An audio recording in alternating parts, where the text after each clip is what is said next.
Iran Israel की जंग में सीज फायर हो गया है। अमेरिकी राष्ट्रपति डोनाल्ड ट्रंप ने सबसे पहले इसकी घोषणा की, जिसके बाद इजराइल ने भी इस पर सहमति जता दी और अब ईरान की राष्ट्रीय सुरक्षा परिषद ने भी सीज फायर को मंजूरी दे दी।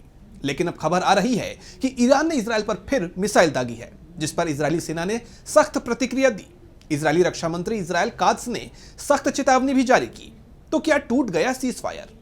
जानने के लिए देखिए ये रिपोर्ट। ईरान इजराइल की जंग खत्म हो गई है। दोनों देशों की तरफ से सीज फायर पर सहमति जता दी गई। इसके बाद ये खबर आ रही है कि ईरान ने इजराइल पर मिसाइलें दागी। इजरायली वायुसेना ने आधिकारिक तौर पर यह दावा किया कि ईरान से इजराइल की तरफ मिसाइलें दागी गई, जिसके चलते देश के उत्तर क्षेत्रों में सायरन बजाए गए हैं और लोगों को सतर्क रहने को कहा गया। इजरायली एयरफोर्स ने अपने आधिकारिक एक्स अकाउंट पर पोस्ट करते हुए कहा कि थोड़ी देर पहले ईरान से इजरायली इलाके की ओर मिसाइलें छोड़े जाने के बाद अलर्ट जारी किया गया है, जिसके बाद सवाल उठने लगे कि क्या कुछ ही घंटों में सीज फायर टूट गया?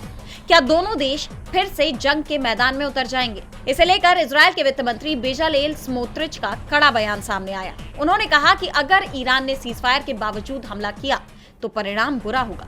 हालांकि कुछ देर बाद इजरायली डिफेंस फोर्सेस के होम फ्रंट कमांड ने जानकारी दी कि खतरे की स्थिति फिलहाल नियंत्रण में है।